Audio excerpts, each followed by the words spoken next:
This is the news run-up here on Block TV, and I am Amina Sawan. Thank you for joining us. Tonight on the program, Fabakary Tombong Jatta, party leader of the Alliance for Patriotic Reorientation and Construction, APRC, congratulated the National Assembly members who voted down the draft constitution.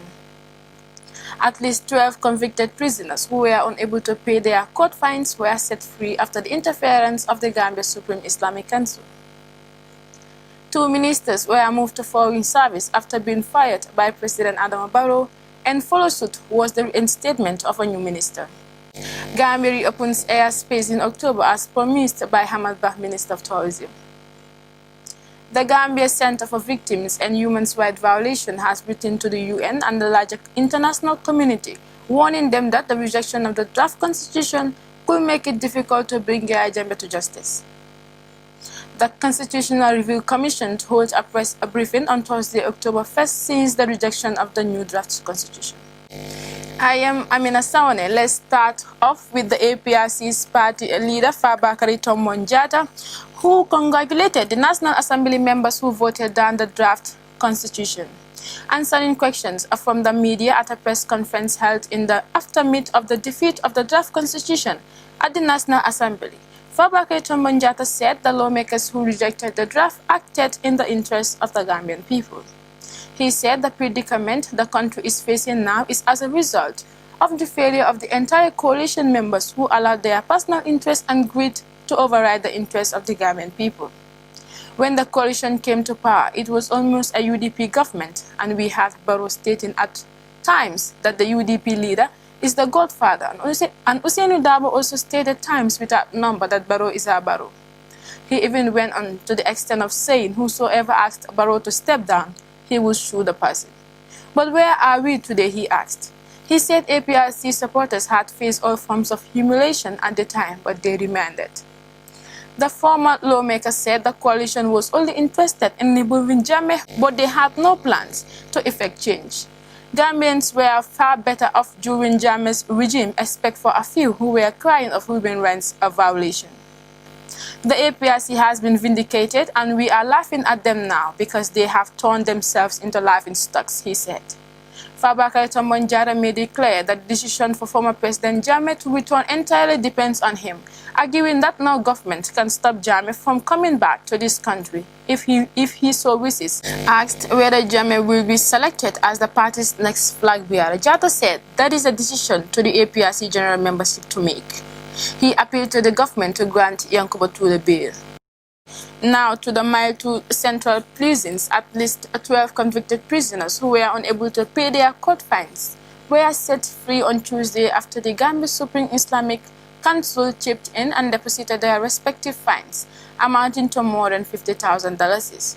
They were convicted of various crimes ranging from stealing, threatening violence, conspiracy to obtain money by false pretense, among others. The 12 prisoners comprised 10 Gambians and 2 Senegalese.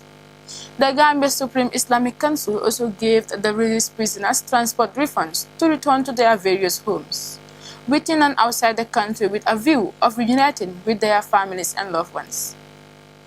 Some of these prisoners were convicted between 1 month to 2 years in prison.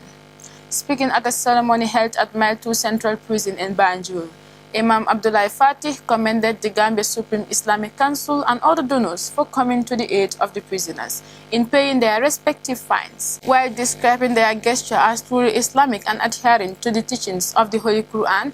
He urged the ex-convicts to become a good ambassadors and desist from anything that could lead them into problem in the future. I want you to totally distance yourself from problems for whatever the circumstances it could be.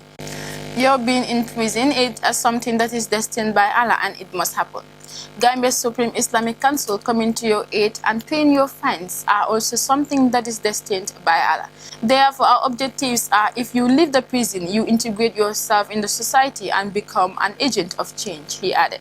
There are a lot of people currently at the riverside doing amazing jobs, and others are in town doing good jobs for living. In fact, others are here, especially women selling bahal, and they are earning a good living.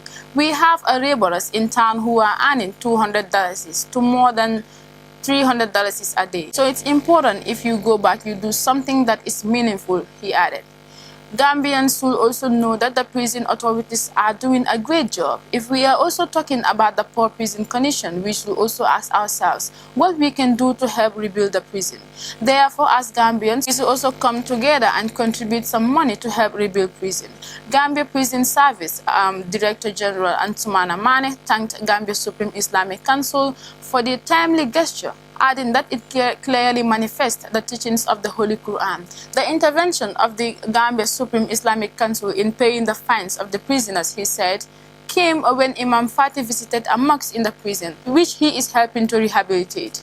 Sheikh Ibrahim Jatta, on behalf of the Gambia Supreme Islamic Council's president, said Islam is an important pillar in anything one does in life. Hence, it's important that we support each other, even in times of difficulties, he added. 2 cabinet ministers has been removed by President Adama Barrow and quickly redeployed to the Foreign Service. Youth and Sport Minister Hadrami Sidibe and Trade Minister Lamin Diop were fired on a Wednesday. State House said in a statement, His Excellency, President Adama Barrow, acting under the provisions of Section 71, subsection 4 of the Constitution of the Republic of the Gambia, has decided to relieve Mr. Hadrami M. Sidibe, Minister of Youth and Sport, and Mr. Lamin Diop, Minister of Trade, Industry, Regional Integration and Employment, of their cabinet appointments with effect from Wednesday, 30th September 2020, and both will be reassigned to the Foreign Service.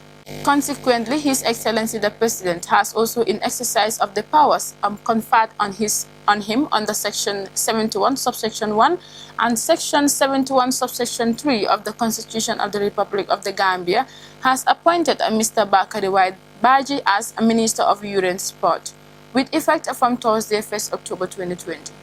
The renovation works at the main terminal building are near completion in time for the start of the 2020-2021 tourist season.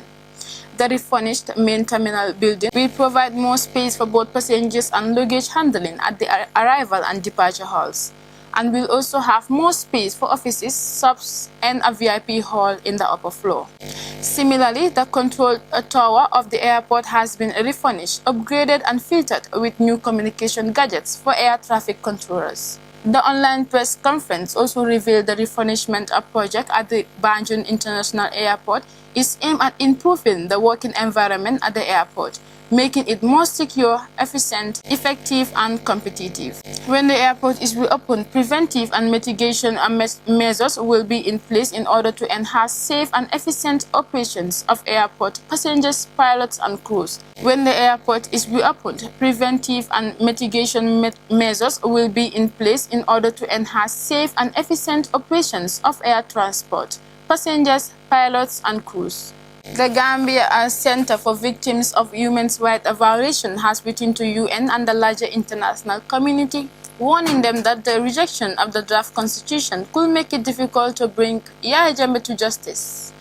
The center alleged that APRC's decision to reject the draft was masterminded by Jammeh as an attempt for him to evade justice. The victims also warned the international community to be aware of a potential APRC and NPP alliance, which may include unfreezing Jammeh's assets, evasion of prosecution, and allowing him to return home. It is against his background that the Victims Center seeks the support of the UN and the international community. It is against this background that the Victims Center seeks the support of the UN and the international community to advise the government of the Gambia to continue committing itself in ensuring a successful transitional justice and process so that our desired goal for a more democratic Gambia where human rights abuses which happened during the Jammeh regime will not happen again, the organization said. The Constitutional Review Commission held a press briefing on the rejection of the draft constitution at the Sir Dawda Kairaba International Conference Center in Bijilo. Sienna Bucha was there and she filed in this report. The Constitutional Review Commission, CRC, organized a press briefing at the Sir Dawda Kairaba Jawara International Conference Center in Bijilo. It is the first press conference organized by the CRC after the rejection of the draft constitution by the National Assembly. The press conference was focused on different strategies and techniques put in place by the CRC in drafting the new constitution for the Gambia. Speaking at the press conference was Justice Charno Suleiman Jallow, chairman of the Constitutional Review Commission of the Gambia, who highlighted on the need for a constitutional reform. Mr. Jallow said the failure for the draft constitution to proceed to the next level after the voting at the National Assembly was due to political convenience and not because they failed to deliver as a commission. The draft constitution and the accompanying report were finalized and submitted on the 30th March 2020 to His Excellency the President. Pursuant to the requirement of the Section 21(1) of the CRC Act 2017, that action effectively ended the mandate of the Commission insofar as constitutional review was concerned. Jallow concluded by urging the Gambian people to embrace the process as he shows dissatisfaction on why the CRC was not called at the National Assembly to elaborate on the argued points before the draft constitution was rejected.